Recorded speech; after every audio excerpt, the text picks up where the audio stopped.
घास के पत्तों से ब्राइडल लहंगा बनाने वाली दर्जी बहू।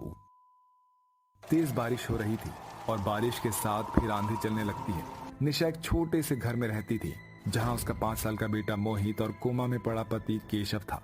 अपने पति का इलाज और घर का खर्च चलाने के लिए फिलहाल निशा दर्जी का काम कर रही थी। एक वही काम था जिससे उसे 4 पैसे मिल जाया करते थे। आंगन में फिर से ढेर सारे पत्तों को देखकर निशा कहती है, ओहो, मैं तो यहाँ की सफाई कर करके पागल हो चुकी हूँ। पता नहीं कविता ने ऐसी जगह पेड़ क्यों लगाया है। उनके घर में तो फल फ्रूट गिरते हैं, यहाँ पत्ते पत्ते गिरने लग जाते हैं। रोज सुबह शाम की सफाई करनी पड़ती है। माँ, मुझे भूख लग रही है, बारिश भी हो रही है। पकोड़े बना दो ना। बेसन तो है नहीं, आटे के ही बनाकर खिला देती हूँ। और ये पत्ते बारिश के कारण गीले हैं, सूखते ही जला दूंगी। मोहन बेटा, तू अंदर चल, भीग जाएगा, मैं आ रही हूँ। फिर निशा अपने बेटे के लिए आटे के पकोड़े बनाकर उसका दिल रख देती है और अपने पति के सर पर हाथ रखकर कहती है, अजी आपको कोमा में गए 3 महीने हो गए हैं, अब तो आंखें खोल लीजिए। डॉक्टर कहते हैं कोमा में गया हुआ आदमी भी हमारी सारी बातें सुनता है। मेरे लिए ना सही अपने बेटे के लिए ही आ जाइए, आपके बिना अच्छा नहीं लगता है। माँ, आपने तो खाया नहीं, आप भी खा लो, आपने बहुत ही अच्छे पकोड़े बनाए हैं। तू खा लेगा तो मेरा पेट वैसे ही भर जाएगा बेटा। कुछ देर बाद बारिश बंद हो जाती है, पत्ते भी सूख जाते हैं तो निशा उन पत्तों को जला देती है। ऐसे ही अगले दिन भी आंधी की वजह से उसके आंगन में फिर से हरे पत्ते टूटकर गिर जाते हैं। ओहो, आज फिर से ये पत्ते इकट्ठे हो गए। मैं तो इनकी सफाई कर करके हद से ज्यादा परेशान हो गई हूँ। अब कितना कहूँ पड़ोसन को भी। एक तो ये पत्ते किसी काम में भी आने को राजी नहीं है। आज मैं इन्हें जलाऊंगी भी नहीं। इनको जलाते जलाते मेरी माचिस की 4 डिब्बियां खत्म हो जाती है। सिलाई का काम भी बाकी है, आज 2 जनों को ब्लाउज तैयार करके देना है। निशा आंगन में झाड़ू लगाकर पत्ते इकट्ठे कर देती है, फिर अपनी सिलाई मशीन पर बैठकर ब्लाउज सिलने लगती है। तभी आस्था नाम की एक लड़की आती है। हेलो आंटी, मुझे माँ ने भेजा है, आपने उनके दोनों ब्लाउज तैयार कर दिए? हाँ बेटा, बस अभी तैयार करके रखे हैं। ठीक है, दरअसल मैं आपसे एक और बात कहने आई थी। मैं बहुत बड़े बड़े फैशन डिजाइनर और शोरूम में गई हूँ। जितना हो सकता था मैंने उतनी खोज भी की है, सभ्यसाची भी और यहाँ तक कि अंबानी के कपड़ों की भी, लेकिन मुझे कुछ पसंद नहीं आ रहा। मुझे शादी का लहंगा इतना डिफरेंट चाहिए जो किसी ने आज तक न कभी पहना हो, न देखा हो, न उस लहंगे के बारे में किसी ने सुना हो। माँ ने बताया था आप काफी अच्छी दर्जी हैं, बस इसलिए मैं आपके पास आई हूँ। और मेरी शादी में सिर्फ 15 दिन है। अब आप मेरा ब्राइडल लहंगा तैयार कर दीजिए। आप जितना बोलेंगे मैं उतना पैसा दूंगी। तुम मेरे पास बहुत भरोसे से आई हो, मैं तुम्हारी इच्छा को जरूर पूरा करूंगी और पैसे जायज ही मांगूंगी। या तो तुम्हारी इच्छा हो वो, वरना मेरी तरफ से तुम्हारे लिए एक तोहफा। नहीं आंटी, अगर मैंने आपसे कुछ बड़ी चीज की डिमांड की है तो आपको उसकी कीमत तो जरूर मिलेगी। फिलहाल मैं चलती हूँ, मेरे पास कोई कपड़ा नहीं है क्योंकि मुझे समझ नहीं आया कि किस चीज का मुझे लहंगा चाहिए। अब वो चीज भी आप डिसाइड कर लेना। इतना कहकर आस्था ब्लाउज लेकर चली जाती है। वहीं निशा उसकी बात में काफी ज्यादा डूब जाती है। कभी बर्तन साफ करते हुए उस बारे में सोचती है तो कभी खाना पकाते हुए। 3 दिन बाद अभी तक मुझे समझ नहीं आया कि मैं ऐसी किस चीज का उसके लिए लहंगा बनाऊं जो उसे काफी अच्छा लगे। ऐसी क्या चीज है जो लोगों ने ना देखा है ना सुना है। माँ, 3 दिन से आप यही बात बोल बोल कर सोचे जा रही हो। सोने का समय हो गया है, आज मुझे आप कोई कहानी सुनाओ ना। चलो। अरे हाँ माँ, आज के ज़माने में आप सिलाई करती हो तो लोग अच्छे अच्छे कपड़े पहनते हैं। पहले तो ये होता नहीं था, तो लोग क्या पहनते थे? मेरी गोद में सिर रख, मैं तुझे एक कहानी सुनाती हूँ। पहले सभी लोग जंगल में रहते थे, जो कि पूरी तरीके से इंसान भी नहीं थे। तुम उन्हें हमारे पूर्वज कह सकते हो। पहले ये सब सिलाई धागे की मशीन नहीं थी, तो वो लोग पेड़ पत्तों और जानवरों को ही खाया करते थे और पेड़ के पत्तों और जानवर की खाल से ही अपने शरीर को ढक लिया करते थे। उसी के कपड़े पहनते थे। अच्छा माँ, ऐसा होता था? मुझे तो पता ही नहीं था। हाँ बेटा, अरे आइडिया, पहले के जमाने में भी तो लोग पत्ते के कपड़े पहनते थे। क्यों ना मैं आस्था बिटिया के लिए कुछ पत्तों से रिलेटेड ही ब्राइडल लहंगा बनाऊं। हाँ, ये ठीक है। वैसे भी मेरे आंगन में तो ढेर सारे पत्ते रहते हैं। तभी दोनों सो जाते हैं। अगले दिन निशा उठकर उन पत्तों को इकट्ठा कर लेती है। फिर इकट्ठे किए हुए पत्तों से वो आस्था के लिए एक सुंदर सा लहंगा बना देती है। अच्छा तो लग रहा है, पर दुल्हन का जोड़ा हो और लाल रंग के पत्ते ना आजमाऊं, ऐसा कैसे हो सकता है? तभी निशा घर से थोड़ी दूर लाल रंग के पत्तों वाले पेड़ से पत्ते लाती है और उससे भी लहंगा चुन्नी ब्लाउज तैयार कर लेती है। अगले दिन आस्था आती है तो अपने सुंदर से लहंगे को देखकर कहती है, अरे आपने तो सच में मेरी बात को साबित कर दिया। ऐसा लहंगा कभी किसी ने ना देखा होगा और ना पहना होगा। मुझे ये बहुत अच्छा लग रहा है। Thank you aunty. शुक्रिया। मैं इतना अच्छा लहंगा भी बना सकती हूँ, मुझे पता नहीं था। ये सब तुम्हारी वजह से ही हुआ है। अरे नहीं नहीं, ये सब तो आपकी मेहनत है। परसों मेरी शादी है, आप आ जाना। और ये रही आपकी पेमेंट, पूरे 70,000 रुपए हैं। हे भगवान, इतने ज्यादा? बेटा तुमने ज्यादा दे दिया है, मेरी तो इतनी लागत भी नहीं लगी। पर मेहनत और कलाकारी तो है। और अंकल जी की तबीयत भी खराब है, इससे आप उनका इलाज करवाना, वो जल्दी ठीक हो जाएंगे। शुक्रिया बेटा, इन पैसों से मैं उन्हें फिर से अस्पताल में एडमिट करा देती हूँ।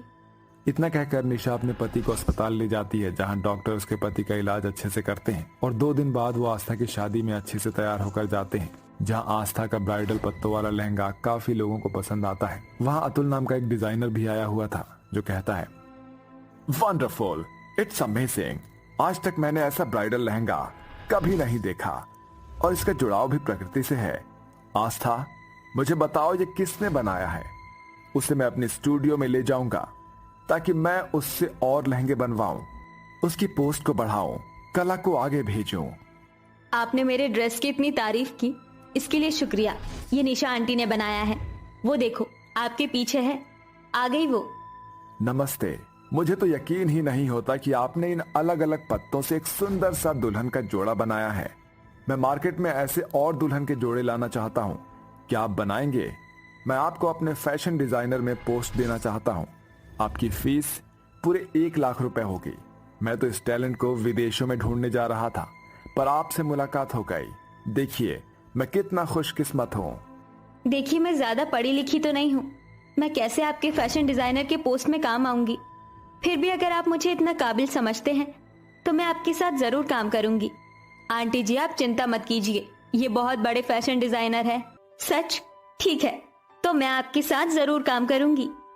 आपका बहुत बहुत शुक्रिया। तभी सब लोग आस्था के ब्राइडल लहंगे की तारीफ करते हैं और उसका अमेजिंग फोटोशूट भी होता है। साथ ही निशा की दर्जी की काबिलियत आज उसे ऊंचे मकाम पर पहुंचा देती है। अब वो अतुल के साथ उसके फैशन स्टूडियो में काम करती है और बड़े बड़े लोगों के लिए पत्तों के ब्राइडल लहंगे तैयार करती है। इससे उससे काफी ज्यादा पैसे मिलते हैं और अब वो अपने गरीबी से निकलकर अमीर लाइफस्टाइल में खुशी खुशी रहने लगते हैं। भंवरे ने खिलाया फूल, फूल को ले गया राजकुंवर। भंवरे ने खिलाया फूल, फूल को ले गया राजकुंवर। भंवरे तू न कहना भूल, फूल तुझे लग जाए मेरी उम्र। भंवरे ने खिलाया फूल, फूल को ले गया राजकुंवर। आंगन में बैठी हुई आरती अपने खिले हुए फूलों को देखकर खुशी से गा रही होती है। तभी उसकी माँ ललिता आती है। आरती, ये ले, मैं तेरे लिए नया सूट खरीद कर लाई हूँ। मगर माँ इसकी क्या जरूरत थी? अरे जरूरत कैसे नहीं थी, तेरे सारे पुराने सूट फट गए हैं। मैं जानती हूँ तो मेरी मजबूरियाँ देखकर मुझे कभी कुछ खरीदने को नहीं कहती। बस इज्जत के साथ तेरी इस घर आंगन से विदाई हो जाए मेरी बच्ची, और तुझे हर खुशी मिले। मगर माँ, इससे अच्छा तो आप थान का कपड़ा खरीद कर ला देती, मैं खुद ही अपने लिए सूट सिल लेती। इससे सिलाई के पैसे तो बचते। भूल गई, मुझे सिलाई आती है। तभी अचानक आरती की नजर अपनी माँ की फटी हुई साड़ी पर पड़ती है। माँ की सारी साड़ी कितनी फट गई है। कोई बात नहीं माँ, अब देखना तुम्हारी ये दर्जी बेटी अपने हाथों से तुम्हारे लिए फूलों वाली सुंदर सी साड़ी बनाएगी। अपनी माँ के सो जाने के बाद आरती आंगन में खिले हुए फूलों से अपनी माँ के लिए एक बहुत अच्छी साड़ी बनाकर अगली सुबह उसे देती है। ये लो माँ, मेरी प्यारी माँ, और जल्दी से ये फूलों वाली साड़ी पहन लो। कितनी सुंदर साड़ी है ये, तूने कब खरीदी आरती? खरीदी नहीं माँ, मैंने अपने हाथों से बनाई है। किसी ने सच ही कहा है कि भगवान इंसान में कमी देता है तो गुण भी देता है। आरती दिखने में भले ही सांवले रंग की थी, मगर उसके हाथों में सिलाई कढ़ाई करने का गजब का हुनर था। साथ ही उसे फूलों से बहुत प्यार था। आरती की यही सादगी अनुज को भा गई। जहां आरती एक गरीब माँ की बेटी थी, वहीं अनुज एक अमीर घर का बेटा था। जहां शारदा देवी अपने 4 बेटों संजय, अनुराग, कबीर, अनुज और 3 बहू पायल, कीर्ति और आलिया के साथ रहती थी, जो कि पैसे वाले घर से थी। पायल, कीर्ति, आलिया बहू, अनुज को कोई लड़की पसंद आई। सासू माँ हजारों तस्वीर दिखा चुके हैं देवर जी को, मगर उन्हें है कि कोई भाती ही नहीं।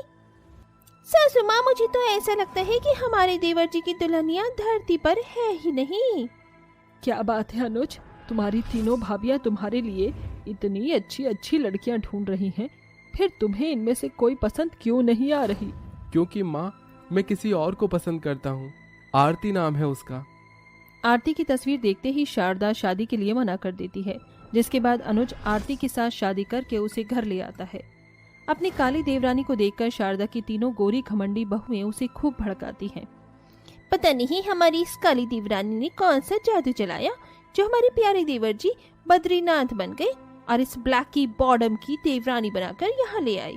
अनुज, तूने इससे शादी तो कर ली, मगर मैं जिंदगी भर इसे अपनी बहू नहीं मानूंगी, याद रखना। छोटे, एक बार तो माँ के बारे में, इस घर की इज्जत के बारे में सोच लेता। इस काली पीली लड़की को वाइफ बनाकर ले आया। वही तो अनुराग भाई, देख जरा अनुज अपनी भाभियों को, कितनी सुंदर है, और तेरी बीवी उतनी ही काली और भद्दी। आरती का पूरा ससुराल उसके काले रंग के लिए उसे बहुत सुनाता है, जिससे आरती की आंखों में आंसू आ जाते हैं। आरती, मैं हमेशा तुम्हारे साथ हूँ, तुम इनकी बातों को दिल से मत लगाना। समय बीतता है। आरती अपनी सास और जेठानियों का दिल जीतने की हर कोशिश करती है। एक दिन जब वो घर के बाहर की सफाई कर रही होती है, तभी फूल वाला आता है।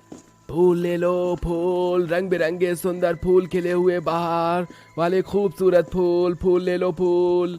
जरा ठहरिए भैया, ये गुलाब के फूल, ये गेंदे के और ये लिली के, ये फूल भी दे दीजिए। उन फूलों को खरीदकर आरती अपने गार्डन में क्यारी बनाकर लगा देती है। जब भी कभी फूल वाला आता तो आरती एक नया पौधा खरीदती, जिसे देखकर उसकी घमंडी जेठानी अपनी सास को खूब भड़काती हैं। देख लीजिए सासू माँ, अभी हमारी इस काली देवरानी को इस घर में आए 2 दिन भी नहीं हुए हैं और ये फूलों पर जमकर पैसे लुटा रही है। ऐसे तो ये हमारे घर को कंगाल कर देगी। तुम तीनों ठीक कह रही हो, अब मुझे इसकी लगाम कसनी होगी। अरे ओ मेरी काली बहू, ये पैसे फ्री फंड के नहीं आते।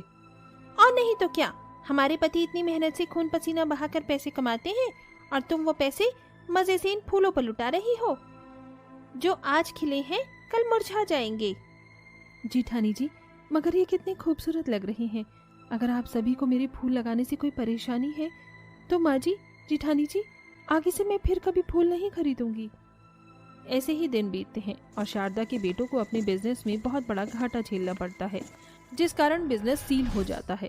अब पैसे की तंगी के चलते उन्हें बहुत लिमिट से चलना पड़ता है, जिस कारण काली देवरानी की तीनों घमंडी जेठानियां अपनी सास और पति को सुनाना शुरू कर देती हैं।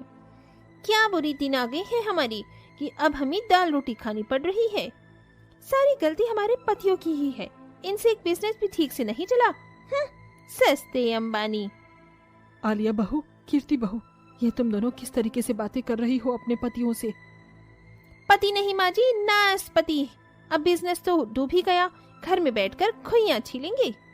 जेठानी जी, ऐसे अगर एक दूसरे पर कुड़कुड़ाने से कुछ नहीं होगा, धीरे धीरे सब ठीक हो जाएगा। और जेठ जी ने ये सब कुछ जानबूझकर थोड़ी किया है। अपनी काली बहू में परिवार को साथ लेकर चलने वाली बात को देखकर शारदा के मन में आरती के लिए खटास मिट जाती है। फिर एक दिन आरती अपनी तीनों जेठानियों को परेशान होकर बात करते सुनती है। पायल, कीर्ति, मैं तो पार्टी में नहीं जाऊंगी, मेरे पास एक भी ढंग की ड्रेस नहीं है। हाँ, इसीलिए तो हम भी पार्टी में नहीं जा रहे हैं, वहाँ जाकर अपनी इंसल्ट थोड़ी करानी है। काश कि हमारे पास पैसे होती तो ड्रेस खरीद कर पार्टी में जा पाते। जेठानियों को पार्टी में जाने का मन देखकर आरती को उनके लिए बहुत बुरा लगता है और वो उन तीनों के लिए फूलों से बहुत ही फैशनेबल ड्रेसेस बनाकर उन्हें देती है। जेठानी जी, क्या मैं अंदर आ जाऊं? अब इसका अलग ही टंटा है, जब देखो अपना काला पीला मुंह लेकर चली आती है। आओ, तुम्हारी ही कमी थी। मैंने आप तीनों के लिए ड्रेस बनाया है, शायद आपको पसंद आ जाए। ये देखिए। अपनी देवरानी का बनाया हुआ फूलों वाला ड्रेस देखकर तीनों जेठानियां बहुत ही खुश होती हैं। अमेजिंग, ये फूलों वाला ड्रेस कितना फैशनेबल है। हाँ सच में आलिया, ये तो बहुत खूबसूरत है। वाओ टेमरिंडा, you are very talented. Aarti की तीनों जेठानियां उसका बनाया हुआ फूलों का फैशनेबल ड्रेस पहनकर पार्टी में जाती हैं, जहां उनकी बहुत तारीफ होती है और तब कहीं जाकर उन्हें अपनी गलती का एहसास होता है। जेठानी जी, आप तीनों आ गई, कैसी रही पार्टी? पार्टी बहुत अच्छी थी आरती, हम तीनों को माफ कर दो आरती। घमंड में आकर हमने तुम्हारा बहुत दिल दुखाया है, मगर तुम बहुत अच्छी हो, बिल्कुल इन फूलों की तरह सॉफ्ट हार्ट। आखिरकार आरती अपने प्यार भरी बर्ताव से अपनी घमंडी जेठानी के दिल में जगह बना ही लेती हैं। इसी बीच उन्हें एक ब्राइडल इवेंट्स के बारे में पता चलता है। कीर्ति, पायल, ये देखो, हमारी सिटी में बहुत बड़ा इवेंट होने वाला है, जिसमें सबसे अलग कलेक्शन का ब्राइडल लहंगा पहनना है, और जो first, second and third prize जीतेगा उसे 25 लाख का कैश मिलेगा। जेठानी जी, मैं ऐसा लहंगा बना सकती हूँ, आप तीनों बस इवेंट के लिए खुद को तैयार कीजिए। इसके बाद आरती अपनी तीनों जेठानियों के लिए फूलों वाला बहुत ही खूबसूरत अलग अलग डिजाइन का ब्राइडल लहंगा बनाती है, जो दिखने में बिल्कुल हटकर था। आरती लहंगे के साथ फूलों से ही एकदम ऑथेंटिक ज्वेलरी भी बनाती है, जिसे उसकी तीनों जेठानियां पहनकर इवेंट में पहुंचती हैं, जहां आए हुए लाखों लोगों की नजर उन तीनों के फूलों वाले लहंगे पर ही होती है। और आखिरकार वो तीनों इवेंट जीत जाती हैं और first, second and third winner का खिताब अपने नाम करती हैं और मिली हुई रकम के साथ घर लौट कर आती हैं। उस वक्त उन तीनों की आंखों में नमी थी। देखो मेरी प्यारी देवरानी, तुम्हारे कारण आज हम इवेंट जीत गए। Thank you Aarti, thank you so much. जेठानी जी, मैंने बस वही किया जो मुझे करना चाहिए था।